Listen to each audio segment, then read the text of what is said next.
Hello, everyone, and welcome to Heart and Hand, the Rangers podcast. My name is David Edgar. I am your host, as always, and I'm joined this week by quite a large panel, as we are legally obliged to call it when we have more than two guests on. First of all, the Sage of Saltcoats himself, Andy McGowan. Hello, everybody.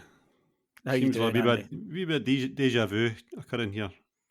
Deja vu all over again, as the man said. We're also joined by Linwood's Rose, David Marshall. How are we doing, guys? Looking forward to the summer. And lowering the average age of the pod a great deal is Ross Hutton. Hi, David. Hi, everyone. Nearly there, folks. Just get through this and we're done. Yeah, nearly there. And doesn't that just sum it up? Andy, I'll start with you. I'm quite sick of getting to the end of the season and going, thank fuck that's finished. Actually, I'm getting worse than that. I'm getting relieved when the season ends. That ain't sustainable long term. Now, I'm a lifer. You know, I've been, unfortunately, I could no more stop caring than I could stop breathing. And I'll go and I'll recharge my batteries and I'll be back again in 6 weeks. But the club have got to start delivering a lot more than it's been delivering these last 5 seasons. Constant disappointment is not a recipe for growth as a club. Where do you start? Where do you start with this? Because on one hand, you could look at this season and say that we had a remarkable renaissance and we fell short due to obvious issues that we knew were going to bite us in the arse at some point. And then on the other hand, you look at it and say, well, it's just another to add to the long list of failure. And it depends what mood you're in. If you're optimistic, then you might think it's the former. If you're pessimistic, you might think it's the latter. If you're a realist, you probably know it's a mixture of both. We look to the club, we look to the board, we live in hope of what's going to come next. And hope springs eternal, right? But this summer,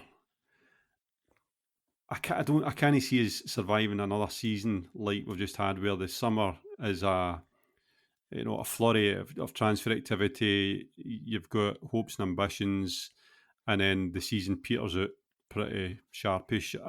We just kind of have that. But at the same token, Davey, I think we either back the manager or we don't, and I mean that as a support. I don't think there's a manager alive that could have, made the treble happen. Because at one point we were dreaming of the treble, weren't we? As unrealistic as that seems now, as we sit here today. I don't think there's a manager on earth that could have done more with the squad, really. And this is a personnel problem in the dressing room as opposed to anything else. And if you want to go back to Hope Springs Eternal, we've got a guy in charge of the recruitment now, Coppin, who, we never had. A big problem last year was we didn't have a director of football. For all the problems we had with Wilson and the criticism, you're better to have a director of football than not, and that was borne out last summer. We've got a director of football. We've got a manager, personally speaking, I really, really believe in. And I think he's got what it takes to deliver what we desire. But this is a hard part now. It's getting players in, a bit of culture change in the dressing room, which is easier said than done. And the biggest problem I've got this summer is going to be getting rid of the people that we want to get rid of. In terms of that culture change, Dave, here's the reason why I think it is absolutely imperative and has to be done. Firstly, I think that the fans have lost patience with a lot of the senior players, and that doesn't come back, right? Because what happens then is they can have 10 good games. As soon as they have a bad one or lose a big one, the fans go, see, I knew it. So from that point of view, to allow a fresh start, you've got to make these changes. And secondly, they've had plenty of opportunities to show they can change it and haven't been able to do so. So there comes a point where you say, well, lads, what evidence is there that you are going to be able to turn this around? Because you've had umpteen opportunities and yet you continually lose these big matches. So with that in mind, thanks very much. Wish you all the best in the future. You're always welcome back here, but goodbye. Yeah, these players who have been here for years now, we can't give them any more opportunities to disappoint us. I don't know how many messages I received, within 10 minutes of full time on Saturday, along the lines of, well, at least that's the last time we'll see XYZ play for us, which I think just sums up the feeling of the supporters as a whole. There's too many within that team who have been here for too long, who have let us down time and time again, outside of one season, if we're being honest about it. And even then, there was disappointment that season. We should have done better. But yeah, it's just this has went on for too long now. We're at the point. I seen a tweet in on Twitter yesterday. I really agreed with in terms of the personnel. It's that revolution we need, not an evolution. The time to slowly evolve this squad is gone. It just we're really at the point now where I agree with Van to extent we need to let him bring in his old team, and those who have been here for too long, they need to go. There's no going back for so many of these players. I think, Ross, that it's important to clarify that none of us as Rangers fans, because I think when you're a supporter, it's very easy for people to create a straw man argument and say, oh, you want this, do you? You want a whole new team built in the summer that's going to win everything?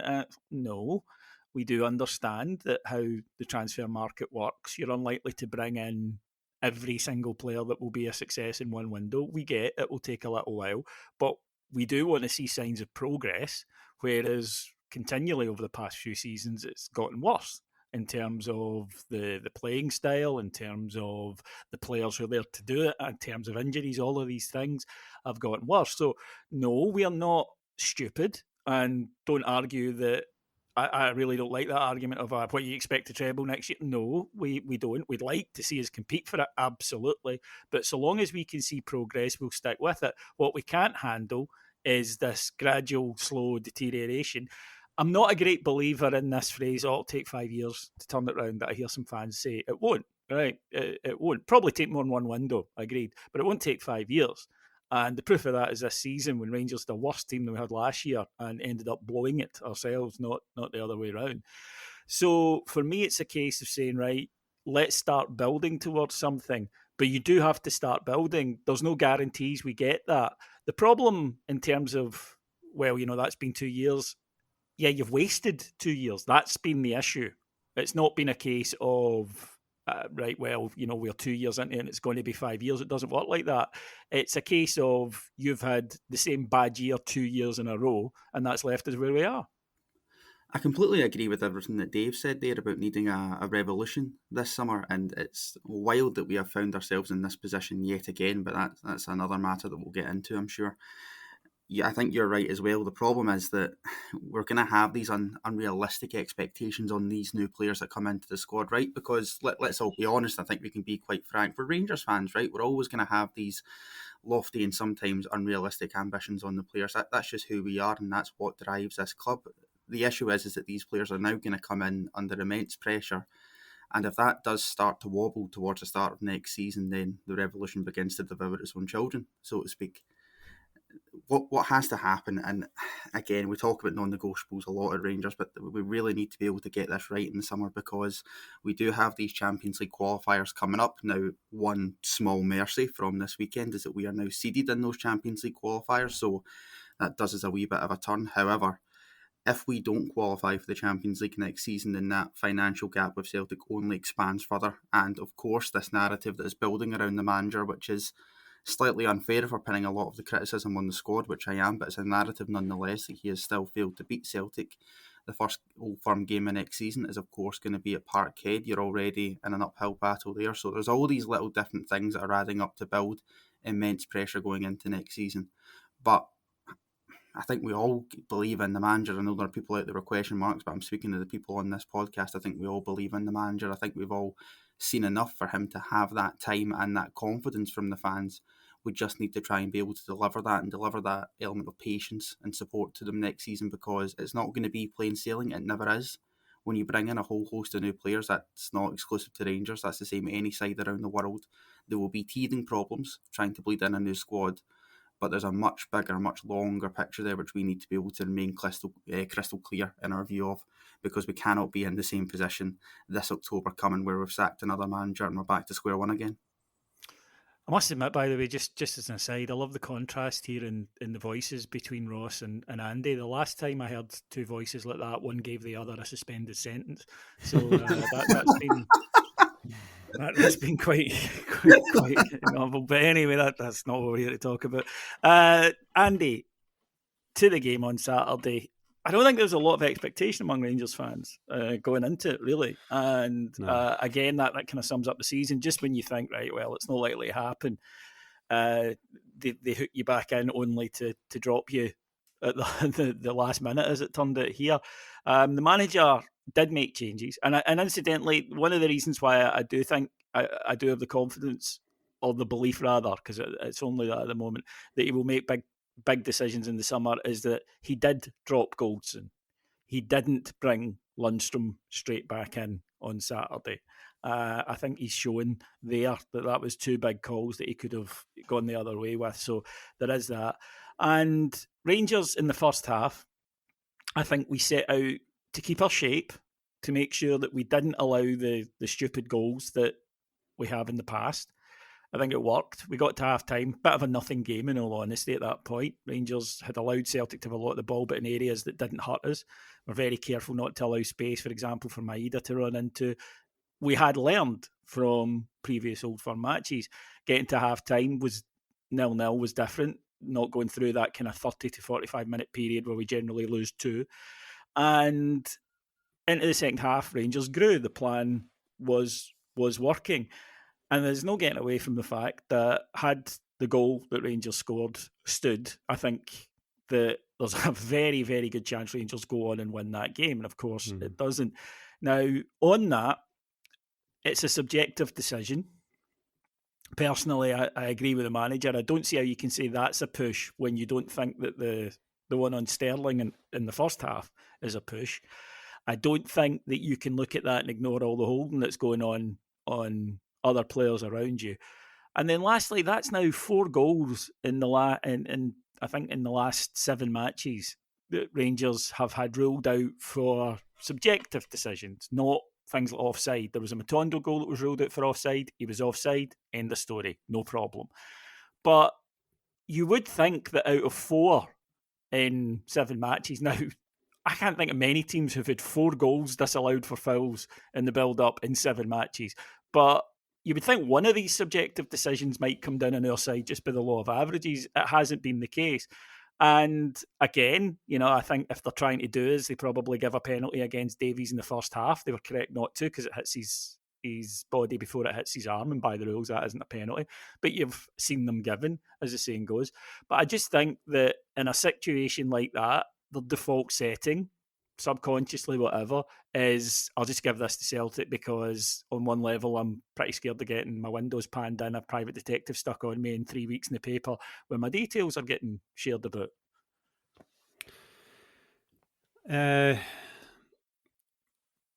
It's important to kind of frame all this in the context that we've been on these programmes before, Dave. It's not as if we've not had an opportunity to chew our Old Firm defeats and get the sour grapes out. This isn't sour grapes. This is now a case where you kind of sit down and you say, right, well, as you've said, Davey, hold on a minute. What are the odds of those kind of things happening time and time again in the big moments? We've had the Morelos goal way back when there was what looks to me to be a kind of normal to and fro in the box. We score a goal for it, immediately ruled out. You've had the Roof goal, which was strange.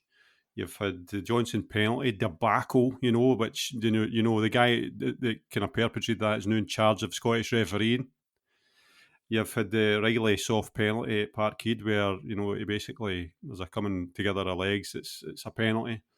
You've now got the Seamer goal. Now, I think that was a foul on Saturday. I think with the rules, and I know we're talking about the Sterling push, but a push in a goalie is viewed rightly or wrongly differently than a push anywhere else in the park.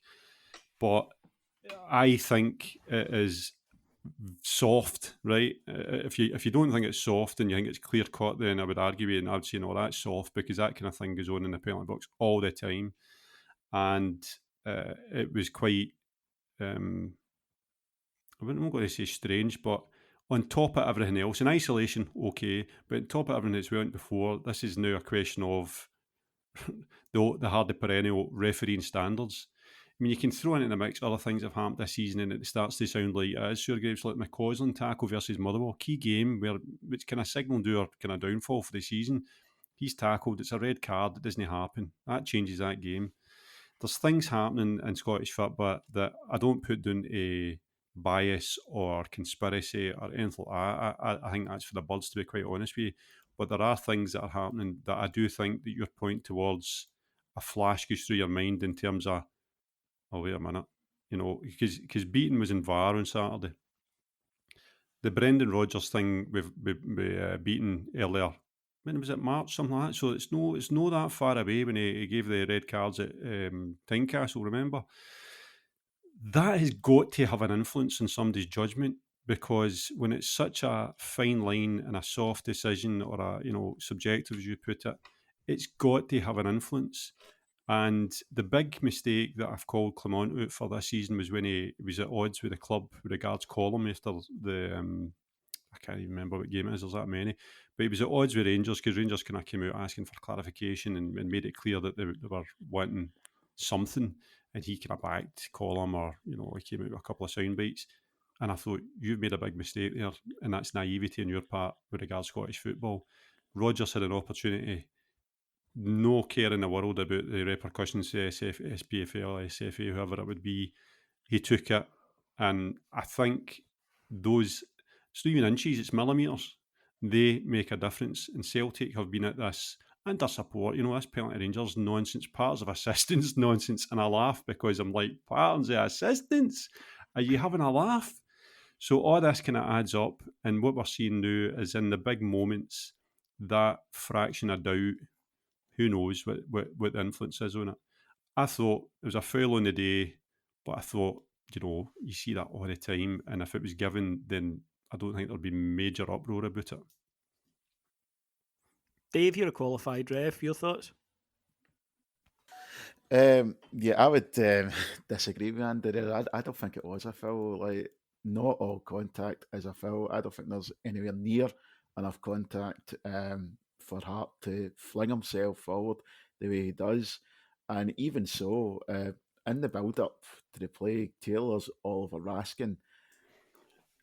See, that's a bigger point, David, than the actual push, I think, personally. Yeah, but that's what I'm going to say.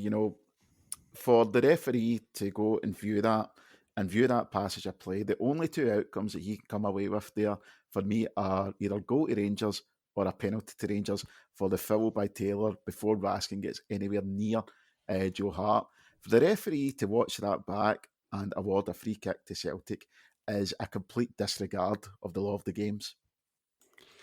And when you put it in the context of how they kind of rewound the Johnson penalty at Parkhead, and how they done a kind of mental gymnastics. Well, they marked their own homework. Yeah. Well, so they can take it as far back as they want for that, but in this case, there's things happen simultaneously, and as you say before, the actual contact that the foul was given for, which are all by the rules of the law, rules of the game, penalties. So this is what I'm saying. Fractions of seconds, yeah. But the big fraction there was when Beaton actually says, "Come and look at this." Yeah, I think another couple of subjective decisions you could chuck in were two Celtic players on yellow cards making yellow card tackles in that match at December. And you think, right, well, one of them surely got to go, but both of them stayed on the field, same referee, incidentally. And it's like, wow, that's 7 subjective decisions now, and they've all gone one way. That's incredible, really, because it doesn't happen in the course of a usual 90 minutes. Refs get some wrong, some right, some 50-50s they give one way, some 50-50s they give the other. But yet there seems to be very much a kind of trend here in terms of it happening. And like I say, it's not, I genuinely don't think it's people sitting down and say we're going to screw them today. The penalty that Silva got, VAR could have ignored that. So I do get that. I just think that there's definitely something. And with that in mind, Ross, are the club too passive? Do they make enough noise? Because there's a lot of noise coming out the other side, and we seem to be silent. And as Andy mentioned, the one time we did go for it, the manager slapped us down, and that was it done. People have said to me, why did Rangers let this go? Because the manager had kicked the legs out from under it. What could you do? All that the SFA needed to say was, well, your own manager disagrees with you, and that was it, done. Yeah, it's exactly the point I was going to make there as well. If you're going to go after the SFA or to borrow a phrase, those patterns of assistance and refereeing, you need the full weight of the club behind it, top to bottom. You'll always get it from the support, right? That's always going to be there. You're going to have the ground warriors on the street doing that for you. You're going to have people making the arguments, that's okay, but you need that leadership from the board and, of course, the manager, because it undermines your entire argument. And I can understand to an extent Clement not wanting to be seen early doors as a manager who complains about referees. And I know you made that comparison there, Andy, between him and Brendan Rodgers. But Brendan Rodgers has been about the block in Scottish football. He knows what it's like. He knows what the media is like. He knows what kind of narratives will hold and get on the back pages. Clement is still early days, especially at that point into his job. So I'm not going to go too guns blazing on him. But next time this happens, and there will be a next time, so I think we're pretty clear on that now. When it happens next season, we need the full weight of the club going after the SFA for this, because it can't continue. And it's very easy to look at those, call them macro decisions, right? The big game-changing decisions there, like the goal being ruled out. But it's those wee micro ones in the game as well that really make a difference. There was a tackle that Sterling made on, was it Greg Taylor? Forgive me if I'm wrong. Yeah, Brilliant challenge, right? And got a booking for it. It's those wee small decisions as well that are just as game-changing as the big macro ones like the goal being ruled out. And it's those wee decisions over the course of a game that will eventually tilt the balance back in Celtic's favour, because nobody's going to sit on this podcast and say that Rangers were excellent on Saturday, but for large parts of the second half in particular, we were the better team. And it's those wee small decisions that help bring the balance back in Celtic's favour. And whether it's conscious or not, they happen. And that's what we need to be calling out as a club. Easier to do after a win because, of course, as we've all said, when you do it after the defeat, it just comes across as sour grapes. But you do need to go and hit them hard when you do it. You can't have another situation like we had over the New Year period where it was a kind of half-arsed attempt almost at trying to understand the SFA's decision-making. If you're going to do it, you need the full force of the club behind it, and that has to happen next season, because this will happen again. And it is costing us in these massive games, whether we want to sit here and blame referees or not. It is just a fact that we've been on the wrong end of these decisions for far too long now. So when it happens, you need to hit them hard. No, I totally agree. Dave, on to the actual game itself then. And I think the thing that did in the end let us down was something that the manager touched upon after the match, in which he said that in the end it was a lack of quality, that we had enough situations but we didn't take advantage of. And he mentioned fitness. He said, a fully fit Matondo or a fully fit Sima probably converts one of those opportunities, but they're not fully fit, and that's been a problem all season. And then, with all due respect, he's an easy target, so I'm not going to pick on him, but the fact that Scott Wright, almost away last year for $500,000 to some no-mark Turkish club, is being brought off the bench in a Scottish Cup final, and I thought a quite bizarre decision to play him as a number 10, and it clearly just didn't work. I think that says everything, whereas Celtic are able to bring on better players in the likes of Bernardo and Ida, and it made the difference in the end up. And okay, Rangers a bit unfortunate with a goal, but equally that is a difference maker when you have a squad where you can turn around and say you've got 2 or 3 players, or further back when you've got guys in the team who can make a difference. And on Saturday, the likes of Cantwell, etc., didn't. Sterling, Silva didn't. And when we were on top, that you don't take advantage and you leave yourself open, and that's what happened. And one of the biggest cliches in football, I've used it myself, I'm sure most people listening to this, is we just want you to go out there and leave everything out on the pitch. But they did that on Saturday, right? The effort, absolutely fine. And I know that the argument is always about, well, that's the minimum you should expect, and that's fair enough. But, you can tell the difference between giving absolutely all you've got and not. And on Saturday they did. That was as good as they could have done. That was as good as that team can play. And it didn't work. Why didn't it work? Because we don't have enough good players. Yeah, that's it in a nutshell. And, this is what worries me with a player like Cantwell. I think there's quite a few players in our team who the idea of them, or what we think they can be, is better than the actual reality and what we get from these players week to week. And particularly in these big games, I don't know how many Celtic games we've talked about now, and we've just talked about Cantwell being ineffective, or the game passing by him, or I'm not doing anything. And I think, fortunately, that was the case again on Saturday. The Dessers arguing, it's everything we've said about the guy since August. He's not good enough. We know he's not good enough. And it was telling, Celtic bring on Ida in that game. And, I've seen, people talking about, how gave this guy who's a jobber. Well, he might be a jobber, but he's pretty much fired Celtic to a double this season. He scored important late goals in the league, which has ultimately won them the league, and he's scored the goal that won them the cup. That was the difference. They had a guy that they could bring on that they knew they could rely on. He gets the goals in the big games. He gets goals in important moments, and we don't have anyone in our squad at the moment who can do that, and that's why we lost that game. Andy, I'm going to get on my hobby horse here, one that I've been on quite a few times recently, and bang the drum that I'm going to continue to bang until it's addressed. And that is a key difference for me in the sides is physicality and pace. Ida has that. Maeda has it. Not a great player in terms of his technical ability. And the old argument is that's probably why he's playing in Scotland. But they are so effective because they have raw physicality, pace, energy.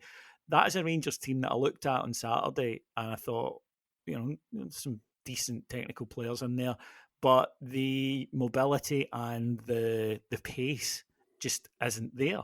And that was kind of borne out, I thought, at the weekend. And to me, this Rangers team is not built in a way that I think is conducive to winning a title. I think you've got to be able to frighten teams with pace and with, as I say, that ability to impose yourself over them and dominate them physically. I just don't see that in this Rangers side. No, this is a key thing. I'm actually glad you brought it up because I think the fastest way for us to recover and challenge next year is to prioritise exactly what you've just said: pace, power, durability. I think the team needs to get more defensively solid regardless of the personnel. And what I mean by that is that if one centre half goes out and our centre half comes in, and there's no much difference. Davis isn't the same as Suter, and Leon King isn't the same as Golson. There needs to be a solidity in our formation and our foundations, and that comes with physicality. You can put players in. We could have sat in on Saturday, could have sat in at Parkhead and absorbed a wee bit. It's pretty great Walter Smith teams were built on, and that's no me just harking back. It's a fact. And I think that the lesson to learn from our biggest success this season in terms of a player is Dujon Sterling. And Dujon Sterling is by no means the best technical player we'll ever have. He's actually fairly basic. But what he does do in massive contribution to the team is his physicality, 6-foot lasso thumb, to the point where we're wanting him to play in the middle of the park, which I don't know if that says more about our squad and our team than it does him, because I think we need to get much, much stronger all over the park. Dessers and, the statistics and everything else, and we can talk about that. Nothing sticks. Liam Scales is basically hodding him like a wee boy hodds a Wayne takes back for the ice cream van. It's pathetic. Nothing sticks, and I think a lot of our problems in that first half were born out of the fact that we've not got a striker and Dessers that can hold the ball up. Even when Sima came on in the second half, different proposition, but at least he can take the ball on his feet and turn and get away from the man because he's strength to do that. Dessers couldn't do it. So from back to front, I think we've got a physicality problem. We're soft as shit, really. And we need to get this balance between technical ability and players that can deliver what we want technically, but we need to get a foundation of physical, I don't know what the word is, but just a foundation of absolute defensive solidity from back to front, because then it gives you a chance. Our big problem is we don't stay in the games against Celtic, and if we have to build a team that's going to be capable of beating Celtic next year, we need to be able to do more of what we did in the second half, which was keep our shape, kind of abandon the press as far as I could see, because it wasn't working. They were just playing through us, very, very easily.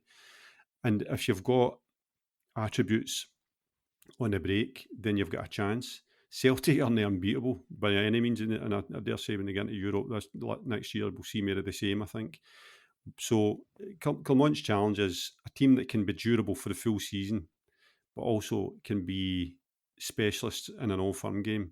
And I think the secret there lies in defensive solidity and a bit of quality that take chances up front. I know it sounds blindingly obvious, but this is why we're here. We could not finish your dinner. Well, that's definitely true. One of the things at the weekend, I do agree with you. I think that the reason that Sema helped and we got further up the park in the second half, and then the midfielders were able to get further up the park. The midfielders were very reluctant to leave their areas on Saturday in the first half, and a few times, the front three would sort of go to press, and you saw them turning around and saying to them, move up, and they're like, no. And the reason that they were able to do that in the second half is that by having Sema there, who is able to outrun the Celtic defence have to go, right, we need to drop a wee bit deeper, right? Because otherwise we could be in bother here if they get in behind. And we don't have that when Dessers plays, because we all know if he gets the ball on the halfway line and turns, he's not going to make it to the goal without a defender getting to him. And that allows the opposition to go, right, we can push right up here, and then they can squeeze the game into our half, and it becomes a lot more difficult. There's obviously a lot of bodies in there, and there's more chance of an error. I think the second half you saw the difference there, and those are changes, Ross, that certainly I would like to see move going forward. And on that, then we turn to players that we need to move on. Now, we've spoken about the out-of-contract players. They should all go. I don't think there's any debate, certainly not among any Rangers fan I know, that any of them should be retained.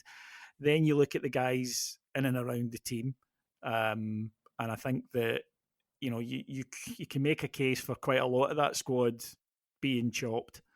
And you also look at maybe a guy like Campbell, who has his qualities, but I don't think fits the way we need to play. I think he slows our game down a lot when we get it up there. And it's fine in terms of games against a lower opposition where, we are sitting with the ball against a packed defence quite a lot, and sometimes he can work something.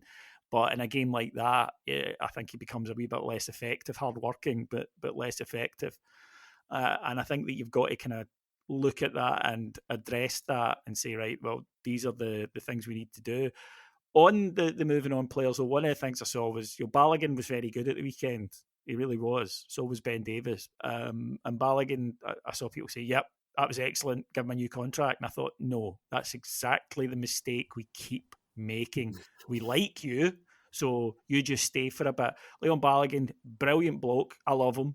Right, I think he's an absolutely fantastic guy. I think he's a good player, but in terms of what we need moving forward, I think you need to go, no thank you, right? We've got to get younger. We've got to get, as Andy says, people who are competing for these slots rather than just you can play if somebody's injured.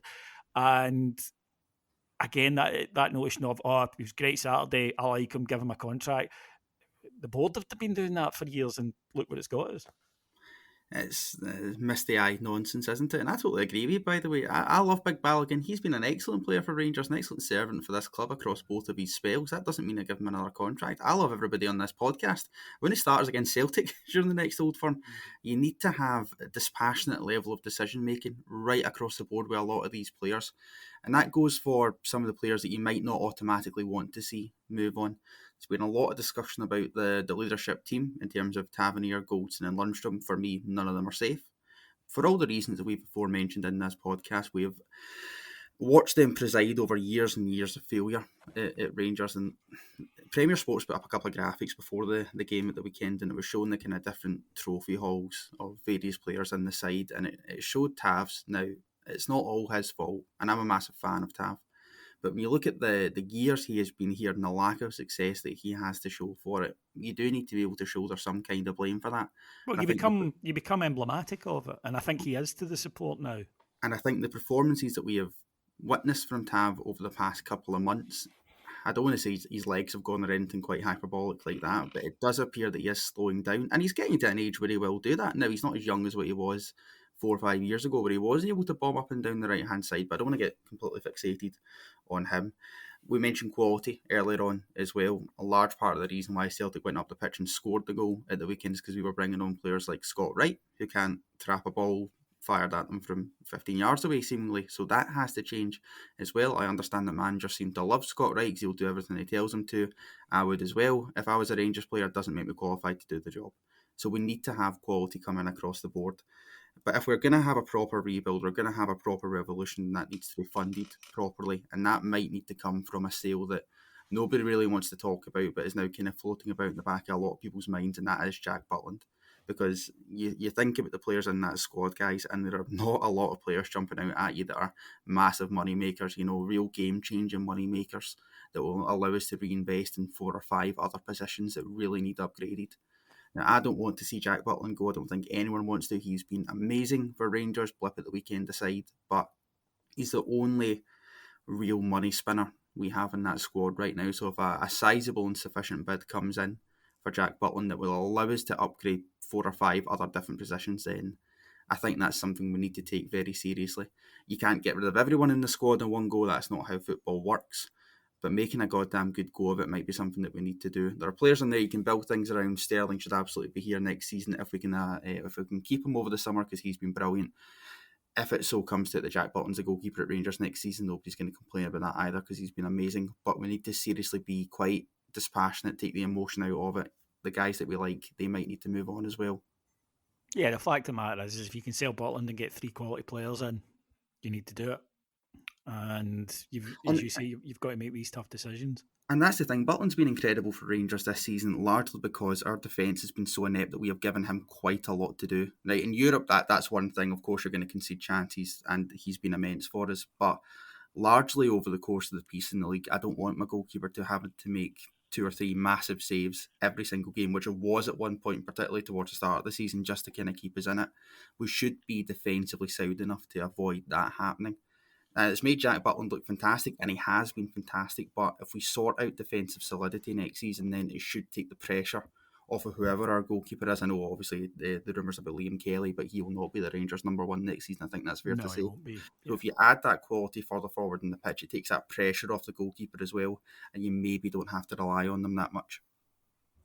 Andy, I hope your pacemaker is okay today. I'm working because I'm about to criticise the board.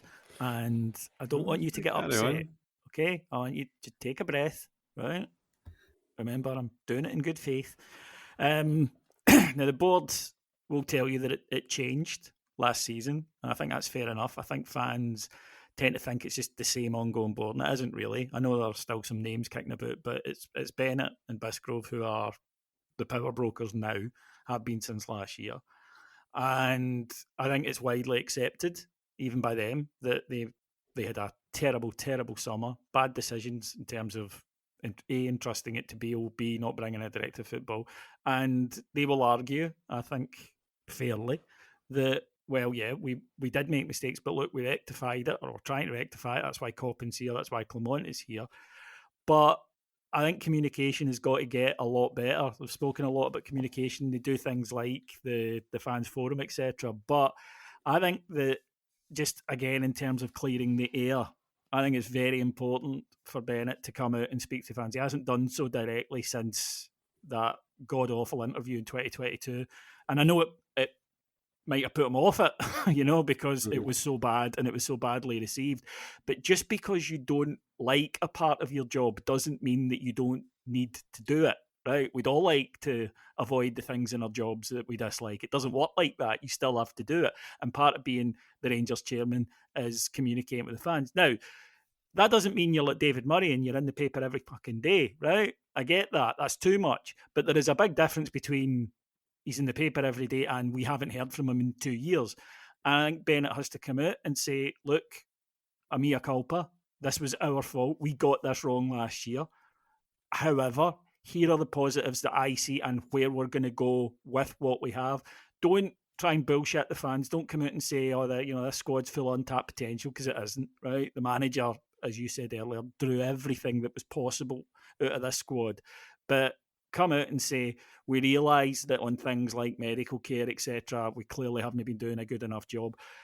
All I ask of the likes of Bennett is, he wouldn't put up with this failure in his other businesses. I don't see why he's putting up with it at Rangers. And make the fans feel a part of it, rather than just you're operating, making these decisions, and we're the ones who are just bearing the consequences. Bring us into the fold a little bit. Treat us like adults.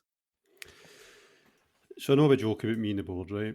The reason Sorry, I don't know what that suki noise was. Someone's about to have really clean boots. Well, not with you anyway. the reason I caught flack for this is because I'm too good at putting myself in that other position, right? Putting myself on the side of the board, because they have changed things, and in the grand scheme of things, it's only just been changed. No, because you did say Bennett and Bisgrove came in as power brokers. That's very true. You also had a complete revamp of the structure beneath them, which was the split of Ross Wilson's role between Craig Robertson, I think it is, and the guy Coppin that came in. You've had the finance director come in. So there's a lot more to it than just actually let's go out and buy some players. And it doesn't always reap instant rewards. And the problem, I mean, you're liking John Bennett's industry fund management to this. It's not comparable because, first of all, any other industry isn't done in the full glare of bloodlust shareholders. Well, they're not even shareholders, It was bloodlust quite a customers. pressurised environment, surely. That's I would have thought those guys that are standing over you going, if you fuck up, you cost me millions of pounds. I mean, I would have thought it was quite pressurised. Aye, but it's empirical, whereas this isn't. So all this noise disappeared during the period where Clement was having a renaissance with this team. There wasn't a word said about the board at that point, right? And this isn't me defending them. What I will say is But that's how it works. I know that's how it's worked, David. But what we've got to remember is that last year they found themselves in an untenable position, which I didn't envy, because they didn't have a director of football. They were going through those changes. And the one thing that we can actually throw at them for the summer, as disastrous as it is now, as we see, was backing their football men, because they actually gave too much latitude to the wrong guy, which was Beale. So I like to think that if there's the same commitment in terms of funding and tenacity in the transfer market this summer, with two people actually that are worth the gamble in Coppin and Clement, please God, then I'm clinging to that hope that it actually works. So in terms of the communication piece, David, I know why they don't come out, and I don't know. Personally speaking, I don't really care, right? Nothing speaks louder than results from the park.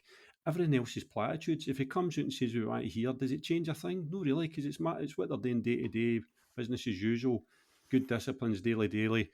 Yeah, but that isn't working. And therefore, that's why fans are just sitting, well, we're in the dark. We don't know, what are you doing? Because, as you say, all we currently have to judge them on is results, and the results aren't good enough. So this is where I differ from everybody else, and this is where, if you want to give me a flag, you can give me a flag.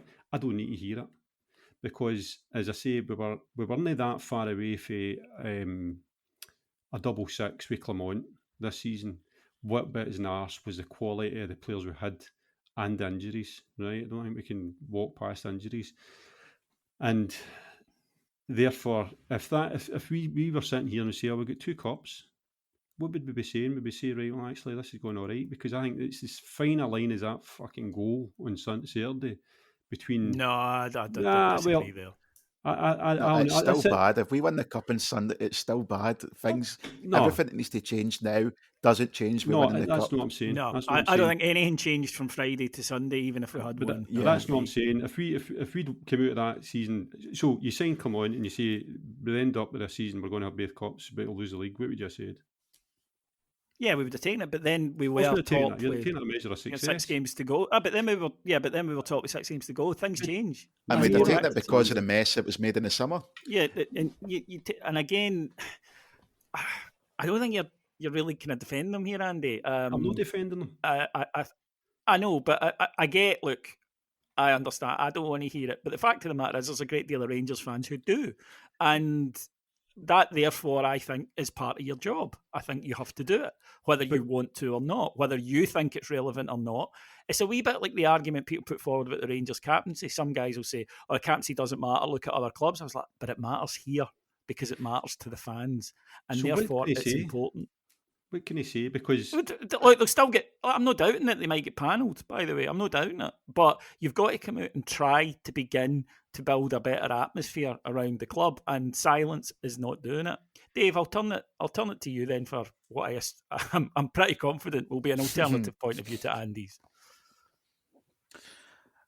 Yeah.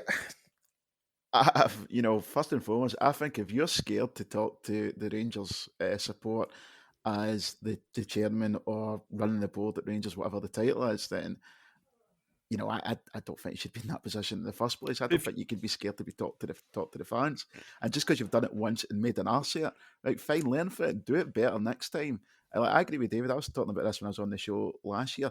Talk to us like adults. Just tell us, firstly, admit that you made an arse of it last summer, but tell us what's the plan then? What are we going to do going forward? Where do we want to be in 12 months' time? And what's the plan to get there?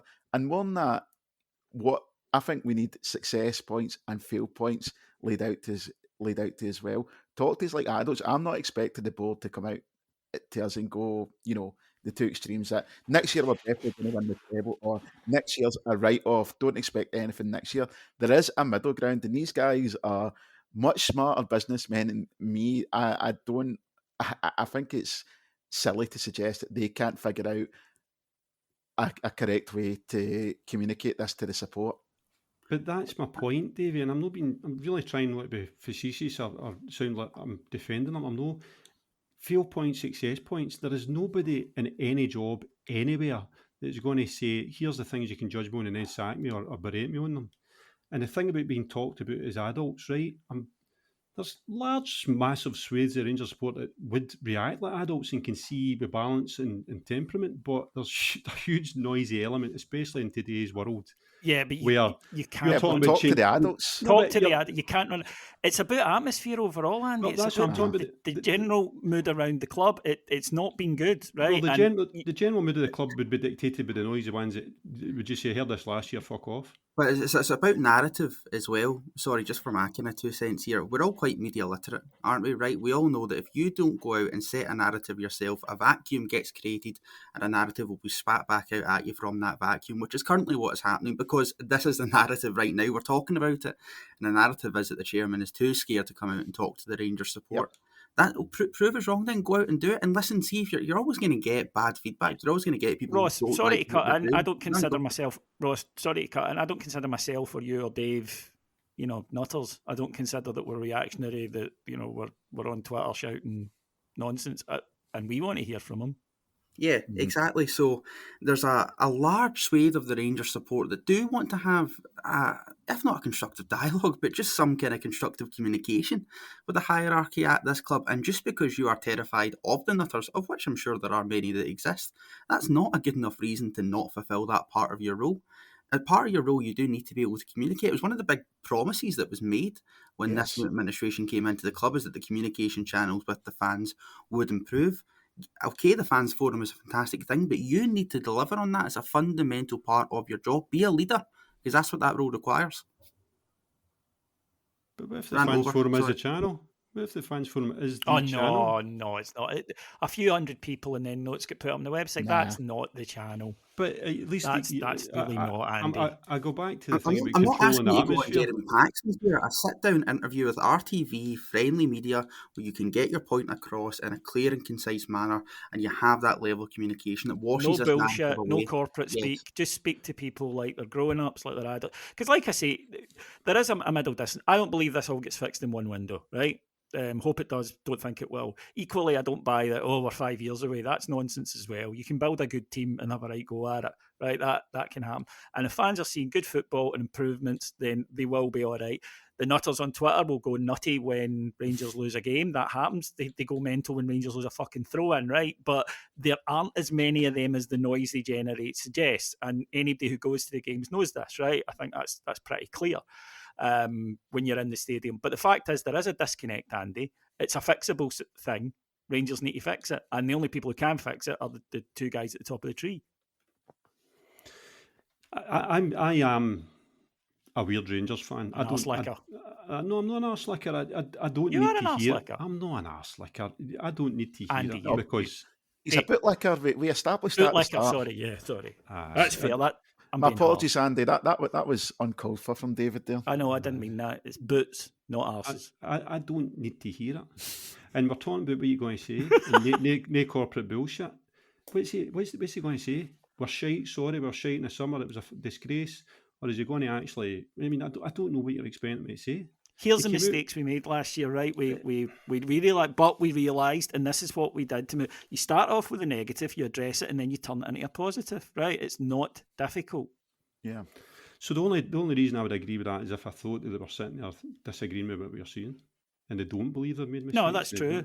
That's true. So say that. Just let the fans know. Have a face to the fans. Make them feel that you're there as well, because they don't at the moment, Andy. All they see is continued failure and they hear nothing. So yes, you're right. A lot of them assume, they're quite happy with this.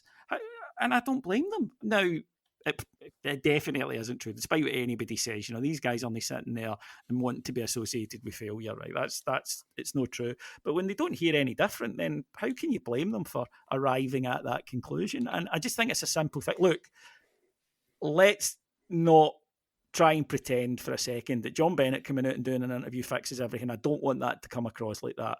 I really don't. But Rangers need better players. But if the board can help create an atmosphere of unity where everyone is moving together in the same direction, and they can, then I think it's a dereliction of duty that they don't even attempt that. Probably, right. So I would concede that there needs to be something. Maybe it's where my head's at. I'm fed up with platitude. I don't want to hear any more. I want to see actions. I want to see results. I want to see players that are killers. I want to see players that are winners. And I want to see the manager, what I see from the manager in terms of his demeanour and his attitude. I want that translated on the park. I just see it as mere noise, Davey. I've got to be honest, and I know I'm an isolated figure here. And it's not because I don't want criticism of the board, right? See Bisgrove. Bisgrove will have higher ambitions than Rangers. Let's be honest here. See if he doesn't do it, he's not going to get them. And he'll have nowhere to hide, because if he can't do it at Rangers, he's not going to do it in the Premier League or anywhere else. So I think that the direction of travel is obvious. We cannot continue to be the second best club in Scotland. And the longer we are, the more that Ross used a good phrase on Twitter, identity or something like that. The more that gets eroded, because we lose our sense of self, which is the Premier Club in Scotland. That's fast happening, because all of a sudden we look where we are, and 20 years later, we are, it's just been a period of utter dominance over us with the odd highlight here or there. I don't see personally how any Rangers TV or whatever we want to call it interview moves the dial 1 inch. I think it creates more noise, which actually will distract from what we need to do this summer, which is get our head down, do the business, and actually keep the noise out of the people doing their job, right? Because, and you might be sitting there saying, well, no communicating with the fans and they need to be adult about it. It's just where I'm at, guys, and I know I'm different for you. I don't care about the hearing anything. I want to see it. It's time for action. But see, I think that controls the noise, Andy, rather than lets it build up. Well, the because noise as Ross says here, we come out and say nothing. But I think it's better than, there's even the small stuff. Like we had Tom English interviewing Cyril Dessers at the weekend there for him to then come out and exactly, but then that vacuum's still there. Fans are asking, why is this happening? And it just leads to a written article that's slagging the player and the club. There's so much we can do. There's noise that's going to be there anyway, but we can control that noise. If we don't control it, then it's just going to keep building up, and it's going to get worse for the board rather than get better. I mean, we could. I go back to the point. Yeah, we could argue a day, and I'm moving on a second, but I go back to the point that yes, there are people who, and when he does an interview, will come out and go, I don't care, blah, blah, blah. Yeah. But the fact is they will, right? And after a wee while, if things start to move in the right direction, you clean the channels a little bit. That's what needs doing. The air needs cleared a wee bit at Rangers. Mm-hmm. And I think that you can help that. Now, you're absolutely right, Andy. You can have a great summer, do the best interviews in the world, sign shite players, and we'll be back exactly where we are. I get that. But then that's at least a mistake you've made, right, on your own terms, because they have control over how much is spent, where it's spent. They're the ones who sign the checks on it. I just don't think there's anything wrong with acknowledging where they've fallen short, what they've learned from it, and how they're going to do it differently. I don't expect up-to-the-minute negotiations on the latest transfers. I'm not talking about that. And again, I know there are people who want that, but it's not realistic. But I just tend to think that if the reasons for not doing it is, as you say, well, the louder noises, the squeakiest wheels make the most noises. I think that's disrespectful to the overwhelming majority of Rangers supporters. When you're at a game, or when you're talking to other Bears or on buses or whatever, that's not what the vast majority of Rangers fans are like. That's why the the season tickets sold out almost instantly, right? They're loyal and they go and they just want to be led. And I don't believe we are being led at the moment. I think we're being just left to watch the product in inverted commas on the park. And I think that's leading to a disconnect. And I don't think that's helpful. But the key thing is, of course, the summer. Right then, folks, that will do us here on Heart and Hand. That will do us for the season. No cheering at the back there, but we will be back next season. Like Andy said, I'll admit that my gas tank is a little low at the moment, but God gave us the summer to fill it back up again. And by the time it all comes round again, I will be, to use Ross's memorable fade, ready to have my heart broken yet again. But there's always the hope, and that is what keeps us going. And the fact of the matter is that we can all talk about, oh, I'm sick of this and I'm sick of that. But we're Rangers fans and we'll follow Rangers. That's what we do. And nothing's going to change that. And if everything goes to plan, then things will get better. And you would think after a while that surely they'll do a good summer, much in the way you'll do a good performance occasionally, that if we have people who have their head screwed on, who do it correctly, not a miracle, but building blocks to help us move forward in the way that we want to. This is a two-team league, right? And yeah, Celtic have got more money and they can buy in players and whatnot, but this season is an example of the gap is very rarely huge. Occasionally it can be. Right now it isn't. And if Rangers improve, then there's no doubt we can still be up there and competing and winning titles. Competing isn't enough. It's not enough to take it to, well, this year it went by the split. It's about winning the trophy. I fully believe that we can. We just need to see things done better, cleverer, sharper, and make the improvements. Basically just do everything that we've said on this pod except Andy. Right, I think that's a 3-1 majority on that. So I think people just do everything we've said on this pod. I'm not the one. I'd I'm the like to one. thank all you listeners. I'm just going to say it. No, I'm not going to say it. I'll get it cancelled. Sorry. Right. Finally, it's only taken us 14 years and we've learned that when something like that pops into our minds, just to go, no. That was aimed at me. No, that was going to be aimed at me. Yourself, Marshall. No, just I think we've finally learned. I just want to thank all you listeners. Again, it's our most listened to year, so thank you very, very much for that. We will, of course, be back next season. If you want the latest, everything that's happening with Rangers, then go to Heart and Hand on Patreon through the summer, patreon.com/Heart and Hand. All the latest up to the minute news, plus shows in the archives, discussions like this. We also cover the Euros in a great deal of detail, so there's plenty of coverage for you there this summer. And we will, of course, return this time next season doesn't work, does it? Because obviously this time next season is July. If we're doing this show again this time next season, I'm just play this one again. I'm just going to play this one again if it's the same again. So my thanks to our producers, Mike Lee and Paul Myers, and my thanks to the three guys for coming out today. First of all, to the perennially criticised but deeply loved Andy McGowan. Get it around, you. To David Marshall. Pleasure as always, guys. See you next year. And to Ross Hutton. Thanks very much, everyone. Have a good summer. Yep. Hopefully we'll have a better one next year. But thanks for listening, folks, and keep your heads up. We'll be back. Take care, everyone. Bye-bye.